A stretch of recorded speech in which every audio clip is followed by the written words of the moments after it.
Where does the name for Groesffordd come from? So today I'm in a very small hamlet just outside Conwy in Conwy County. It's called Groesffordd. Let's get into the name. The name can be broken down into two parts, both of which have fascinating terminologies. First we have Groes, which is the soft mutation of Croes, which means a cross, as in the shape, inherited from Proto-Brythonic croes, from Insular Proto-Celtic cruchso, from Latin crux.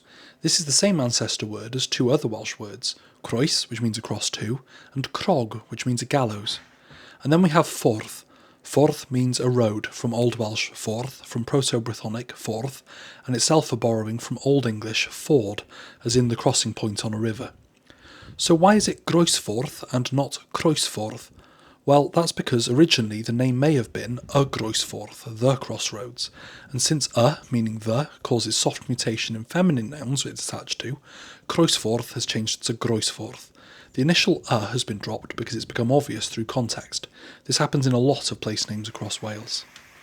Groesffordd is so named because it's situated around the crossroads between Ffordd Hendra, which is the road between Conwy and Hendra, and the road which leads down from Llechwedd and Berthlwyd Hall past Bodidda, which means the abode of Idda, to a small bridge over the Afon Henryd before connecting up to Henryd Road again.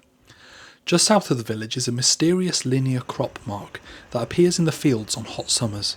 Nobody's exactly sure what it is, but it might be an old road or a ditch. So the name literally means the crossroads. Anyway, diolch, thank you. Give us a like, give us a share and give us a subscribe. And if you want to support me on my quest to explain every place name in Wales, and sometimes a couple outside of it as well, you can on my Patreon. The link's in my bio. Diolch, have a good one.